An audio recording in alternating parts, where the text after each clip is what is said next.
It's booked today, if it'll load at all there. Today, in about 4 hours, it's 11 now at 3 o'clock. I'm going to go get my hair cut, and let me show you why this is such a big deal. So I'm going from this, I've had this haircut for about 10 years, just as a note, to this. As you can tell, it's quite a bit of a change. Like I said, about 10 years or so, I've had this exact same haircut, and I've kind of identified with it like extremely to a little bit of an unhealthy level. It's something that's kind of caused me a lot of stress, a lot of kind of anxiety around it. I think about it constantly. I always say that, like, I also have a little bit of OCD, and so like my haircut, basically, if I would try to get this haircut every single time, and I'd often have to go to different barbers or hairstylists, and if it wasn't cut basically exactly how I imagined, I'd always be like, I want it tall, high up top, zero fade. I want it more boxy instead of round, because I wanted it to be, like tall instead of just looking wide, and it's always just it's very picky and very particular haircut, and it would oftentimes just not be cut the way that I was imagining it. I had one really great barber in my college town, and basically since then it's just been hard to repeat. And I had him for about 3 years, and I was pretty much happy every single time. But my haircut, if it was like cut even somewhat off, I would panic and have like, I know this seems so ridiculous, but I would have like panic attacks basically for 2 weeks straight, just anytime I looked in the mirror, and I just knew that it was just off. And I don't know why, it just has always been something that I was so fixated on. And that really happened ever since I was like 10 years old. That was basically the last time that I let my mom dictate what haircut I got. We used to get the Princeton, which is basically just a shaved head, literally a shaved head. I think it's like a one guard on the top. And we would always get bald spots, and I hated it. But it was like a $6, $7 haircut. So of course at that time it wasn't going to be a very good haircut. It was basically just somebody to shave our heads. And then I started growing it out. There are a few pictures of me where I had my hair down to basically my shoulders. It was below my eyes. I think it even my bangs got down to my chin. I had that until I was about 12 or 13. And then my school, my Catholic school, made me cut it. They actually put me in detention for 2 weeks because I refused to cut my hair. So they kept me after school for 2 hours every day until I would finally cut my hair. It actually wasn't even in the rule book, except the next year they made a brand new rule book just for me, which is absolutely ridiculous, just to specify that you couldn't have your hair below your eyes for men. So that's kind of where my strong attachment to my hair really all began. It was always something that I took care of, and I would wake up, like I would never leave the house with it, with bedhead, ever. I went basically from having the long haircut to having what my lovely 6th grade teacher called the duck bill. So it went from long and down to basically kind of like, I would style it, imagine it much shorter than this, but kind of like spiky front, and that's why he would call it a duck bill, to eventually, I experimented with a couple other haircuts. I tried doing like the same top, but with like a little bit longer back for like a little mullet. I did not like that much at all. Didn't have the patience to let that grow out, and my hair isn't really designed to be a mullet. It's very fluffy, as you can see. That's how I describe it. It's very fluffy. It's soft. It stands up straight kind of everywhere. I never wore hats. I thought they were so uncomfortable, and whenever I would take it off, it would like mat my hair down. Like, this is how extreme it was for me to take care of my hair, and so much of an image for me with my hair. And so that's why this is this is a dramatic change. This is not something that is going to come easy to me, and I'm a little nervous about it, but it's also something I'm really excited about. I've ran it by a few people, and they gave me a lot of encouragement, saying like, no, don't cut your hair, because a lot of my like friends and the people that know me also know that it's just a very unique haircut, and it's something that, like I said, I've identified with and I've had for as long as they know me. And so I think it's like a little nostalgic thing to have. But once I explained to them that it's not really just about changing up my haircut, and it's really about kind of like the mental health and the mental relief behind it, to, you know, not really stress about my hair and not put so much weight of my identity onto my hair. And again, that might seem like absolutely ridiculous that I think of my hair in that way, but again, I've identified with it ever since I was 10 years old. I'm 25 now, so 15 years I've worried about how my hair has looked, and I've had this same haircut for 8 to 9 to 10 years. I don't know, this is gonna be, I mean, in a way, I feel like kind of liberating and life-changing.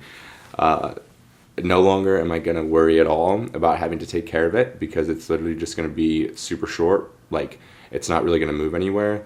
You know, I'm not gonna freak out about after I work out and it's all sweaty, or after I'm in the wind and it's blowing around everywhere. These are the types of things that I think about and worry about every single day. And that's why I'm saying, like, it's probably gonna be really liberating. Like I said, I have it booked for 3 p.m. I want to mentally untie myself. It's kind of like the whole image of the whole goal of what I've been doing is like changing things that don't need to be stressing me out or need to be bothering me anymore. And this is kind of like one of the bigger statements of that.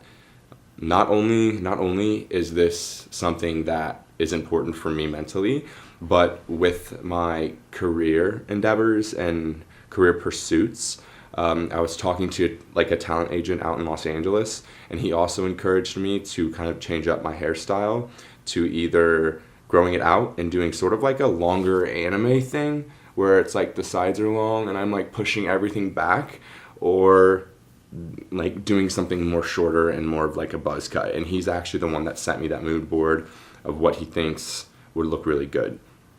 And like I said, I've shown that to my friends, and they're like, I mean, yeah, it'll probably look super sexy and it'll look great. So having their encouragement has made me honestly a little bit more excited than nervous, because I was pretty reluctant, and I was like, wait, let's let my hair grow out. It grows fast. I was like, let's let my hair grow out first and try this more anime longer style first, just because it feels a little bit safer. But no, we're going all in.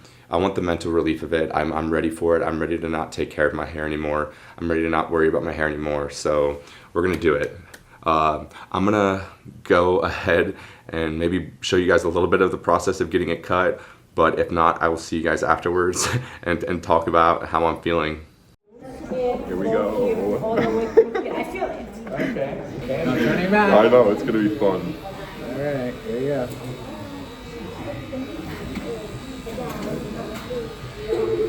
Thank you for the advice. You've never done this? Ever. It's basically, I haven't gotten this cut since I was like 10 years old. It's gonna kind of Yeah, and it gets like pretty fluffy, yeah. It does, yeah. So you're the one that's gonna determine if you want to maintain like every 3 weeks. Would you say, my hair grows pretty quick, do you think 3 weeks is enough? Or do you think? No, I can say 2.5 to 3. Yeah. Have to admit, I would never thought that we would go for 2.5. No. That's why I want to do it now. It'll be great. I have a good excuse to force myself to do it. Because there's no way I would have just made this decision fully on my own. But now I get to wear hats. I've never worn hats in my life.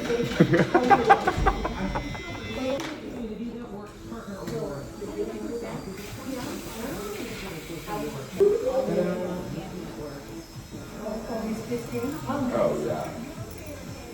Yay. How do you feel? That is so fun.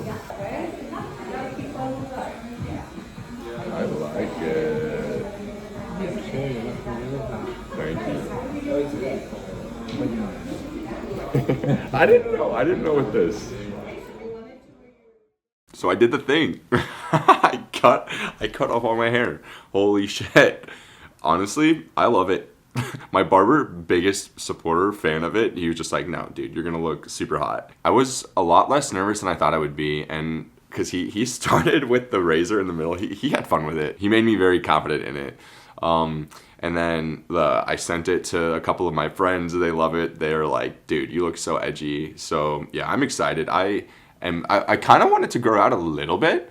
I think it's very sexy and it looks very sharp and clean, but I want it to have a little bit more volume and just have a little bit more I don't know, fluff, because that's what's going to happen, is it's going to be fluffy. And that's what my barber said. He was like, you're going to have to maintain it. Like, it's going to look because my hair grows very fluffy, it's going to look very, like, fuzzy looking if I don't kind of keep up with it. But that's the benefit of this. Guess what? I don't have to pay $40 for a barber ever again, because I am going to just go buy, like, a $50 barber set, and I can shave all of this. This is basically all a 3. I asked him to do a 2 on the bottom just so I could feel a little bit more of a roundedness while it grows in. But I am never going to pay for a haircut again, at least for the longest while, because I freaking like this. I get to wear hats now.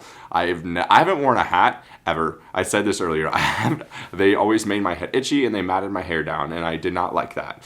But now I'm going to get to wear hats. I'm going to get to wear stocking caps. I am so excited. I love it. It's so, like I said, it's very relieving. My barber said, he was like, honestly, you know when you're going to realize it? Or when it's going to hit you?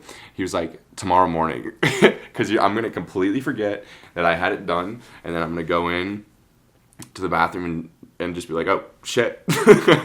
But no, I am absolutely in love with it. So excited. It feels so new. I literally look so different. Like a completely different person. Now, honestly, I'm going to go to the gym. I'm going to go see what it's like to sweat with it. I mean, obviously, it's going to be totally different. You know, before I would do my workouts and my hair is just disgusting and all like split apart because it's wet and soaking, and now I don't have to worry about that anymore. Yeah, honestly, thank you to my barber, Armando. He is a homie for real. He was so sweet and so nice and so supportive, and he made me feel like a badass while I was doing it and for doing it. So thank you. I'm gonna go to the gym, and actually I want to take this opportunity to do my health tip of the day, which is going to be more of a mental health tip. Do not identify yourself too much or hold too much of a feeling for any one thing, whether that's a haircut, whether that's your clothing, whether that's your relationship, job, family, friends, anything. Do not identify yourself too much with any one thing or let something become all of your identity. It is extremely important to accept change. Change is the only constant, as they say. And if you are somebody or you have trouble with accepting change, it can eat you up. The world will kind of, take you by the head and just kind of beat your head into the wall, because the world is going to change. Everything is going to change around you. You can't control that. And if you are somebody that's fearful of change or avoid it constantly, then you're going to emotionally just be so far exhausted and behind, and it's going to feel like you're constantly playing catch up. And also, one of the most important and beautiful things about life is that with change, with acceptance, comes so much growth and so much learning. Again, like, this is a nice little metaphor for it for myself, but that was kind of one of the biggest things that I realized and learned throughout, not just with my image, but with my health, with my family, with my friends, my life, is that, there's a lot of everything has changed. Everything has changed. And if I were to just let that change beat me up, eat me up, I wouldn't have been able to turn this last year of hell or sadness into what I'm hoping will be an absolute beautiful period of growth for me. And there are, I've read a lot of books about how important this idea is about just accepting change and how much you can grow with it. Because, like I said, if we are not willing to change, we're not willing to grow, we're not willing to learn, and anybody that is basically unwilling to change or grow is closed-minded. And those are people that I've actually started to basically spot out in my friends or my family, and I've kind of distanced myself from them, because there's somebody that's basically, they look at me or talk to me or treat others like they are basically the same as they were 10 years ago. And that is hopefully not true. It might be true for them, because if they have that outlook, then they are so gun-hold on holding on to these identities that they had, maybe even in high school. That's something that I recognized within my small town was after high school, they don't really like identify themselves with anything else. They so many of them, high school was like the peak of life. And I don't mean that in a rude way, but if you go back to my hometown, they're all still talking about what they did in high school. They're talking about how they miss playing high school basketball, or how they miss, the high school partying or anything like that. And I knew even in high school, I remember telling my best friend's mom, and that sounds so random, but I remember telling my best friend's mom at one of our hangouts that I just don't want to be somebody where high school was the peak of my life. And that is just kind of one thing I recognized with my small town, is that maybe it's probably because, they see the same people and they've experienced the same life that they did all throughout their childhood and high school. It's impossible to grow when you're putting yourself in the same situations and around the same people and in the same environment all the time. And I understand that some people really enjoy that, but one thing that I have learned to not really have respect for is people that choose to remain ignorant. And that I have no problem with people that enjoy the simple life or small town lifestyle. But if you've chosen, especially if you are outwardly hateful towards people that have sought something different and sought to go see other parts of the world or just anything, explore other things, if you choose to live that simple small town life, you should at least experience what else is out there and then truly make that choice for yourself that is what you want. That is what I have grown to kind of understand about, kind of my environment of where I grew up, is that it's a lot of people that are ignorant and choose to stay ignorant. They are scared of the real world, but they also let that fear turn into something hateful. They tell you how awful and how scary city life is, or city people are. They tell you how, their way of living is just they're snotty, they're conceited, or anything like that. I hear that all the time. And they tell you how dangerous it is. And, that presentation of fear is just honestly more so told me that they are potentially just more ignorant, and they are choosing to remain ignorant. And again, that is just a personality and a trait that I have very strongly decided to remove myself from. And I seek people that want to grow, that want to learn, that are so open to every opportunity, that are open to change, that are open to seeing and meeting all kinds of life and loving it and embracing it and learning as much as they can from it. I'm not saying that they'll do anything and everything and they're people pleasers, but they're open to understanding why somebody does something and why their culture encourages that. Not just saying, nope, my culture and my upbringing is the way to do it, and that's how everybody should do it. So that's my health tip of the day, is just never identify yourself too much with any one thing. It's okay to be proud of something, and it's okay to want to be so passionate about a career or a relationship that that's all you talk about. That's a beautiful thing to have, but just understand that things could change, and that doesn't mean that it's worse. It doesn't mean that it's better. It just means that you have an opportunity to grow. With that being said, I'm gonna head to the gym and go not sweat my head off.